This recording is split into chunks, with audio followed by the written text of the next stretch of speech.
था ना, खुद अनपढ़ बैठा है, पढ़े लिखे लोगों को रोजगार तक। मैडम वोट की चोरी हो रही है?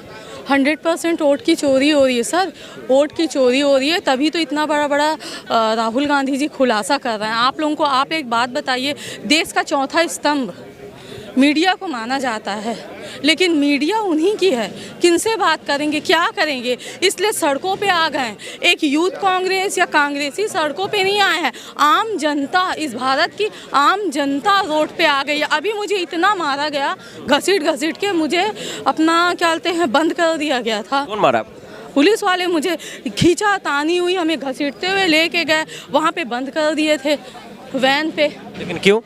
हाँ, बस प्रोटेस्ट करने के लिए आए। ऐसा वोट छोड़ गद्दी छोड़ क्यों नहीं करेंगे? क्या देश नहीं देख रहा है? पहले मोदी जी क्या बोलते बेरोजगारी की बातें करते थे, हाँ, लेकिन आज गरीबी बेरोजगारी कहाँ गया है? काला धन की बातें करते थे, लेकिन आज काला धन कहाँ है? वो हर हमेशा कांग्रेसियों, हाँ मैं कांग्रेसी हूँ, मैं बता रही हूँ, हर हमेशा वो कांग्रेसियों को ही बोलते थे कि ये कर दिए वो कर दिए। वो तो हम जो हमारी पीढ़ी बनाई है उसको तो वो हमारे एसेट्स को बेच के खा चुके हैं। वो आप राहुल जी कह तो रहे कि वोट चोरी हो, लेकिन इस बात को सरकार और ज्ञानेश जी यानी इलेक्शन कमीशन सब बिकी हुई है ना सर। जिसकी सरकार है उसी की सत्ता। गलत बोल रही हूँ भाई, सब बिकी हुई है। रंगा बिल्ला की सरकार है, रंगा बिल्ला की सरकार है, रंगा नरेंद्र मोदी है, अमित शाह है। अडानी को वो पूरा बेच के बस सब कुछ तबाह करना चाह। सबसे दुख की बात ये है सर, पहले लड़े थे गोरों से, अब लड़ेंगे चोरों से। और ये जो चोर है ना सर, दुख की बात ये है कि हमारे देश का बेटा है ये।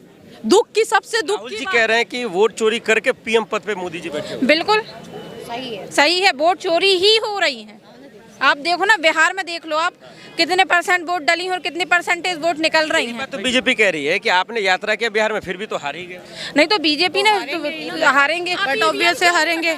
ईवीएम से जिस तरीके से वोट चोरी कर रहे, 64 लाख वोट उन्होंने हटा दिए, काट दिए हैं। उसके बाद में वोट चोरी करके कितने एविडेंस चाहिए कि पेपर्स के पूरे ट्रक के ट्रक गायब हो गए? उसका एविडेंस मिलने के बावजूद अगर ये सरकार मान जी तो सदन के अंदर कह रहे हैं कि राहुल जी सबूत दे रहा है, हाइड्रोजन बम, ये सब ड्रामा है, तमाशा है। तो वो उनके खुद के बातों में कोई सच्चाई है क्या? उनको खुद समझ में नहीं आता। वो अपने आप को हिस्ट्री का विद्यार्थी बताते हैं, उनकी हिस्ट्री ऑलरेडी बहुत गड़बड़ है, उनकी हिस्ट्री ऑलरेडी गड़बड़ है। और जिस तरीके से राहुल गांधी जी ने अभी तक जितनी बातें कही हैं, जितनी सारे मुद्दों को बताया, चाहे वो कोरोना से रिलेटेड हो, आपका नोटबंदी से उन्होंने हर एक चीज़ों का प्रूफ के साथ कहा है चीज़ें। और अभी तो प्रूफ दे रहे हैं ना, प्रेस कॉन्फ्रेंस कर रहे, क्यों नहीं देते जवाब मोदी जी?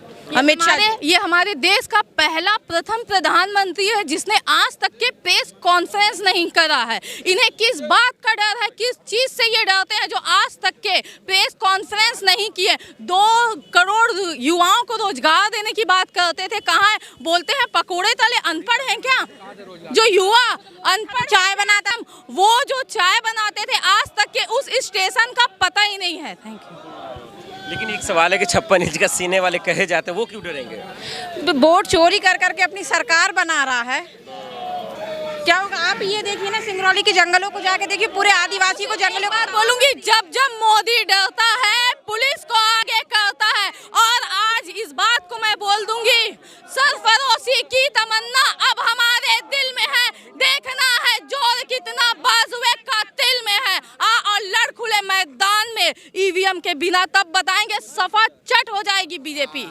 आपको प्रधानमंत्री ने जो वादा किए आज तक पूरे नहीं करे थे, बोले काला धन लाएंगे, आज तक काला धन लाएंगे, बेरोजगार को रोजगार देंगे, रोजगार नहीं लाए, अच्छे दिन लाएंगे, अच्छे दिन नहीं आए। आज बहुत बुरे दिन आए हैं। मोदी जी हमारे देश के राजा है और क्या बोलते हैं कि ना खाऊंगा ना खाने दूंगा, चैन से कोने सोने दूंगा। हम कहते हैं क्या बोलेंगे वोट चोरी को लेकर? जो देखिए, वोट चोरी इस लोकतंत्र के एक उस स्तंभ के साथ धोखा है जिस स्तंभ को इसलिए रखा था कि यहाँ के नौजवान, यहाँ का आने वाला भविष्य लोकतंत्र के ढांचे पे चले। वोट चोरी का उद्देश्य क्या है? वोट चोरी का उद्देश्य है कि डेमोक्रेसी ख़त्म किया जाए। और आप देखिए, इलेक्शन कमीशन में जहाँ CJI बैठता था, उसका नियम बदल के, प्रक्रिया बदल के, संविधान के नियमों के खिलाफ जाके उन्होंने क्या किया? उन्होंने इस देश के साथ धोखा किया और एक नया नियम लाया जिसमें वो अपने मर्जी से किसी को भी चीफ इलेक्शन चेयर। तो इससे समझ में आता है, जब कोई भी व्यक्ति को कंपनी चलानी होती है तो वो अपना CEO लाता है। तो आज इलेक्शन कमीशन को एक कंपनी बना दिया है जिससे देश के वोट, नौजवान के वोट, महिलाओं के वोट, सबकी चोरी की जा रही है और देश में राज करने का काम आदरणीय प्रधानमंत्री